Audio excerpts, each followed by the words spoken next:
வணக்கம் தனுசு ராசி அன்பர்களே.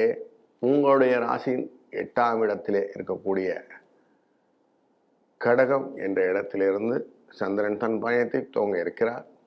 8, 9, 10 அப்படின்னு 3 விஷயமே உங்களுக்கு அவ்வளவு நல்லது ஒரு சூழ்நிலை கொடுக்க போவதில்லை. அப்படின்னால வார கடைசியில் கொஞ்சம் சந்தோஷத்தை கொடுப்பார், மற்ற நேரம்லாம் கொஞ்சம் மன அழுத்தத்தை கொடுப்பார் அப்படிங்கிறத மனசில் வச்சுக்கொண்டீங்கன்னா, வருமானத்தை பொறுத்த வரைக்கும் நானே திருப்திப்பட்டு கொண்டால் போதும் அப்படிங்கிற எண்ணத்தில் வைத்துக் கொண்டீங்கன்னா போதும். திருப்திகரமான வருமானம் நீங்கள் மனதளவிலே கொண்டாருங்கனால வருமானம் நன்றாக இருக்கும் வச்சுக்கலாம்.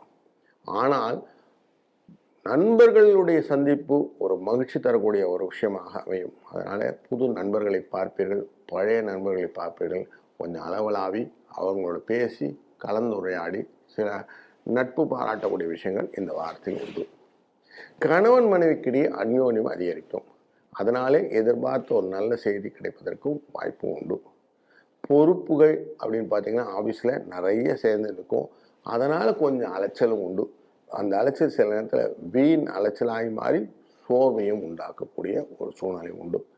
அலுவலகத்திலே கொஞ்சம் சபார்டினேட்ஸ் கூட அவங்களுக்கு நீங்கள் ஹெல்ப் பண்ணி அந்த ஹெல்ப் பிரகாரம் உங்களுக்கு ஹெல்ப்பாக மாறும் அப்படிங்கிற ஒரு சூழ்நிலையை போட்டுக்கிட்டிங்கன்னா போதும்.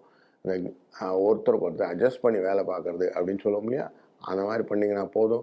பெருசாக ஒரு பதவி உயர்வு சலுகை அப்படின்லாம் இந்த வாரத்தில் எதிர்பார்க்கக்கூடிய வாரமாக அமையலை.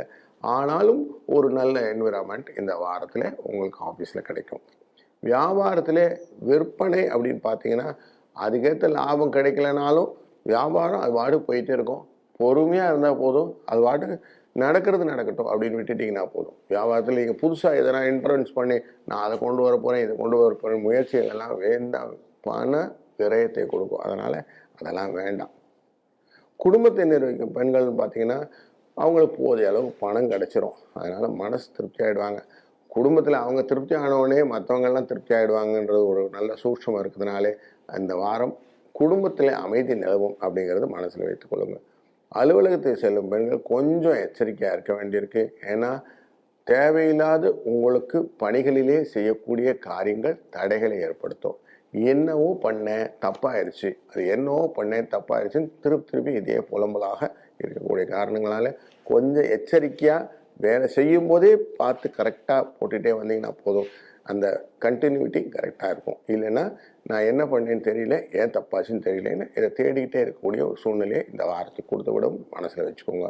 அதனாலே கூடுமான வரைக்கும் சக ஊழியர்களும் பக்குவமாக அவங்களோட பேசி வச்சுக்கிட்டிங்கன்னா அவங்க முடிஞ்ச வரைக்கும் உங்களை ஹெல்ப் பண்ணுவாங்கன்ற மைண்டில் வச்சுக்கோங்க. இந்த வாரத்தின் அதிர்ஷ்டம் தரும் என்னன்னு பார்த்தீங்கன்னா 6, 9. இந்த வாரத்திலே நல்லது ஒரு ஆப்பர்ச்சுனிட்டின்னு பார்த்தோம்னா ஏகாதசி இருக்குது, பிரதோஷம் இருக்குது, ஹோலி இருக்குது. அதே போல் நமக்கு ஹஸ்த நட்சத்திரத்தில் இருக்கக்கூடிய ஞாயிற்றுக்கிழமை இருக்குது. இப்படி தொடர்ந்து நல்லது ஒரு வாரமாக இந்த அமைவதனால முடிந்த வரை நீங்கள் எவ்வளோ தூரம் டிவோட்டடாக இருக்கீங்களோ அவ்வளோ தூரம் பெனிஃபிஷியலாக கிடைக்கும். அப்படிங்கிறதுனால போராட்ட காலத்தில் இருக்கக்கூடிய தனுசு அப்படின்னு மனசில் வைக்கும்போது ராமர் வழிபாடு ரொம்ப நல்லது. இல்லையா ராமான்னு ஜபத்தை சொல்வது அனைத்து விதமான பலன்களையும் கொடுக்கும். அப்படிங்கிறனால ஏன்னா சிவனே ராமன் நாமத்தை தான் நல்ல ஒரு நாமம் அப்படின்னு சொல்கிறதாக விஷ்ணு சகஸ்ரநாமத்தை சொல்லுவோம் இல்லையா, அந்த மாதிரி இருக்கிறனால ராமான்னு சொல்கிறது உங்களுக்கு அனைத்து விதமான பலனை கொடுக்கும் என்பதை மனத்தில் கொண்டீர்கள் என்றால் இந்த வாரம் நல்லதொரு வாரமாக அமையும். வாழ்க வளத்துடன்.